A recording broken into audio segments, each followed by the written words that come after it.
आज आपण बुक केलेले आहेत $43. This is day 6 of forex trading. 15 मिनिट्सच्या टाइम फ्रेममध्ये मार्केटने एक प्रिव्हियस हायला अपसाईड ब्रेकआउट दिलेलं आहे. सो एक बुलिश कॅन्डलच्या क्लोजिंगला आपण एंट्री प्लॅन करतोय आणि आपला एसएल जस्ट 20 पिप्सचा राहील. याच्यामध्ये आपलं फर्स्ट टार्गेट राहील 3350चं आणि सेकंड टार्गेट आपला 3354चं. इथे आपण फर्स्ट टार्गेटला 50% अलॉट बुक केल्यानंतर आपण रिमेनिंग 50% आपण ब्रेक इव्हनला एसएल शिफ्ट केलेलं आहे.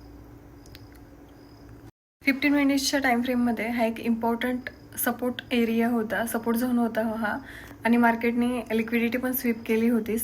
आणि 5 मिनिट्सच्या टाइम फ्रेममध्ये इथे मार्केटने डबल बॉटम पॅटर्न तयार केलेला होता. सो की बुलिश कॅन्डलच्या क्लोजिंगच्या कन्फर्मेशनला आपण एंट्री प्लॅन करतोय. आपला एसएल इथे 30 पिप्स आहे आणि आपलं टार्गेट आहे 100 पिप्सचं. सो इथे आपण 100 पिप्सचं टार्गेट बुक केलेलं आहे. सो अशा प्रकारे आज आपण $43 प्रॉफिट बुक केलेला आहे.